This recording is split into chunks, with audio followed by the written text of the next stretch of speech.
दोस्तों नमस्कार। Colonel Ajay CO Ajay astro money group first global astro finance digital channel से आपसे मुखातिब होता हूं। आज 30 मार्च सन 2025। दोस्तों नव संवत के शुभ और पावन आगमन पर आप सभी को नव वर्ष की बहुत बहुत शुभकामनाएं। दोस्तों कल ईद पूरे देश में हर्षोल्लास से मनाई जाएगी। सभी मुस्लिम भाइयों को, व्यापारी बंधुओं को हमारी तरफ से बहुत बहुत शुभकामनाएं। आज के इस एपिसोड में हम मक्का पे बात करेंगे। मक्का का कुल उत्पादन रबी और खरीफ की फसलों के साथ कितना हुआ आयात, कितनी है डिमांड और कितना हुआ निर्यात। उम्मीद है कि ये संपूर्ण खबर एक ही एपिसोड में हम कवर करने का करेंगे प्रयास। उम्मीद है कि आपको पसंद आएगा। साथ साथ गेहूं, मक्का, बाजरा, अनाज, सोना चांदी, कच्चा तेल, तिलहन, दलहन, मसाला, कपास, इन सभी पर विशेष अग्रिम रिसर्च रिपोर्ट के लिए आप संपर्क कर सकते हैं। नंबर स्क्रीन पे दिए गए हैं। जानिए रिपोर्ट विस्तार से। दोस्तों खबर निकल के आ रही है कि देश में मक्का का उत्पादन लगभग 3,72,50,000 टन होने का उम्मीद है और इसमें कृषि मंत्रालय के आंकड़ों के अनुसार खरीफ सीजन में साल 2024-25 में मक्का का उत्पादन लगभग 2,48,10,000 टन हुआ और रबी सीजन में 1,24,30,000 टन का अनुमान है। कुल उत्पादन 3,72,50,000 टन की उम्मीद है, जबकि आयात 12 लाख टन का होने का अनुमान लगाया जा रहा है।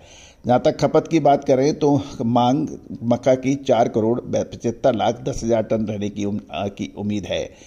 जहाँ तक उत्पादन की बात करें तो बिहार और झारखंड में मक्का के उत्पादन में कमी है, लेकिन तेलंगाना, महाराष्ट्र, आंध्र प्रदेश और मध्य प्रदेश में गर्मी की मक्के की फसल का उत्पादन बढ़ा है, क्योंकि कुछ राज्यों में गर्मी की फसल के लिए बुआई में वृद्धि हुई है और आगामी दिनों में फसल की कटाई शुरू होगी, जिससे सप्लाई यानी आवक बढ़ने की उम्मीद लगाई जा रही है। दूसरी ओर एथनॉल निर्माता और कैटल फीड के उत्पादकों की बढ़ती मांग और घरेलू बाजार में मूल्य ऊंचा रहने के कारण वर्तमान वर्ष में भारत से मक्का के निर्यात में भारी कमी हुई है। नवंबर और दिसंबर के दौरान अच्छा निर्यात था, लेकिन उसके बाद एथनॉल निर्माताओं की डिमांड के कारण भारत में मक्का के आयात में वृद्धि होने के भी समाचार हैं।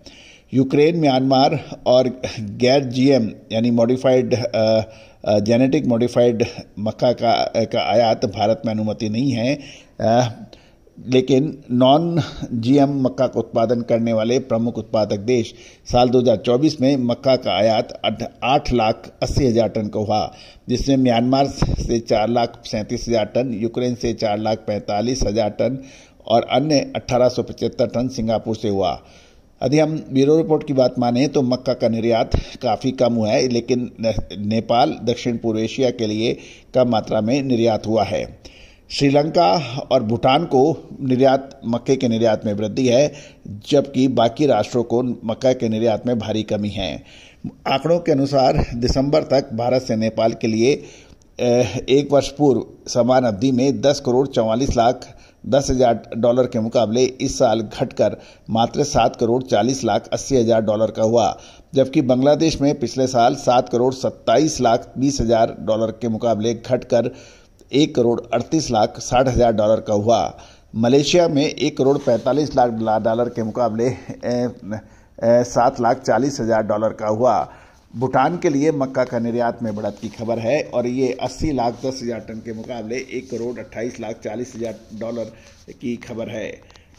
गौरतलब है कि श्रीलंका के लिए 30,60,000 डॉलर के मुकाबले 2,16,40,000 डॉलर के मूल्य की मक्का के निर्यात होने के समाचार हैं।